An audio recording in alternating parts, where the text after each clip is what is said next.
Assalamualaikum warahmatullahi wabarakatuh. Selamat berjumpa kembali. Semoga kalian sehat dan tetap dalam lindungan Allah Subhanahu wa taala.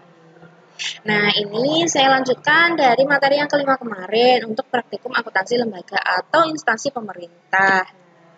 Karena memang kita satu materi itu dua pertemuan, tetapi biar fresh, saya videonya akan saya salin. Jadi ini ada materi tambahan, namun sedikit, karena kurang lebih itu sudah saya bahas di pertemuan kelima. Nah, ini menganalisis transaksi pendapatan daerah, belanja daerah, pembiayaan daerah, aset daerah, dan kewajiban daerah.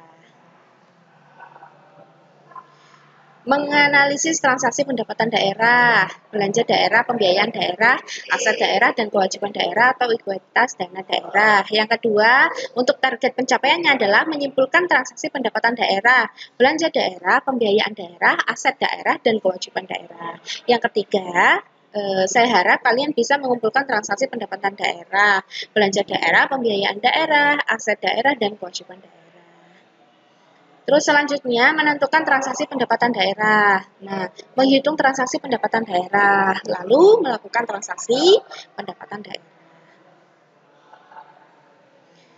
Kebijakan akuntansi pendapatan, ini sudah saya bahas di pertemuan kelima, itu ada undang-undangnya, silahkan di-screenshot. Jadi ada peraturan nomor 24 tahun 2005. Kebijakan akuntansi adalah prinsip-prinsip, dasar-dasar, dan konvensi-konvensi atau aturan-aturan. Kebijakan akuntansi merupakan dasar pengakuan, pengukuran, pelaporan, aktiva, kewajiban, ekuitas, pendapatan, dan belanja.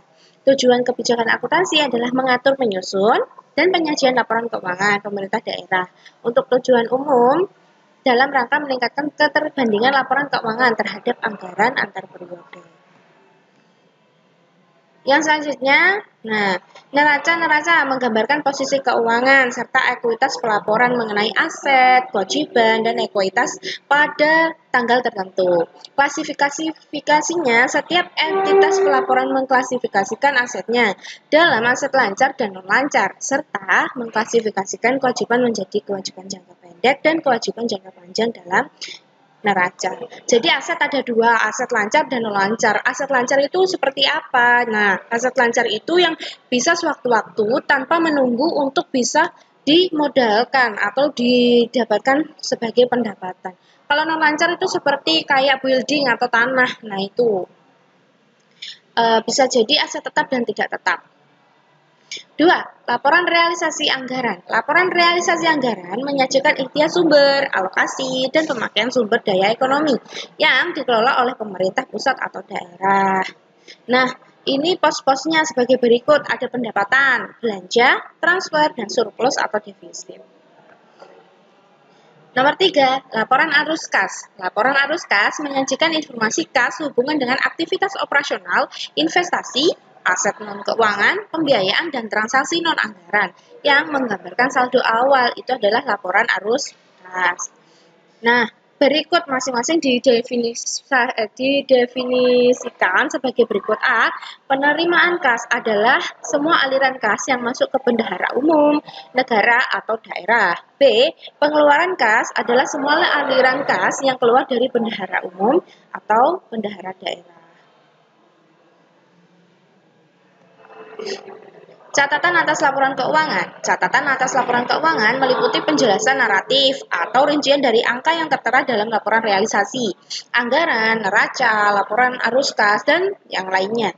Catatan laporan keuangan juga mencakup informasi tentang kebijakan akuntansi yang dipergunakan oleh entitas pelaporan dan informasi yang lain.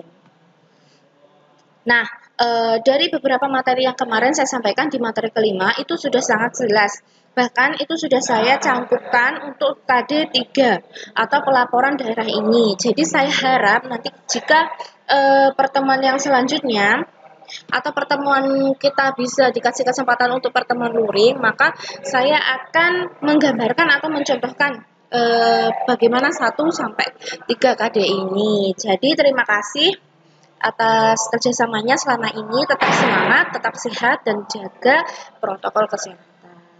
Wabillahi taufiq wal hidayah. Wassalamualaikum warahmatullahi wabarakatuh.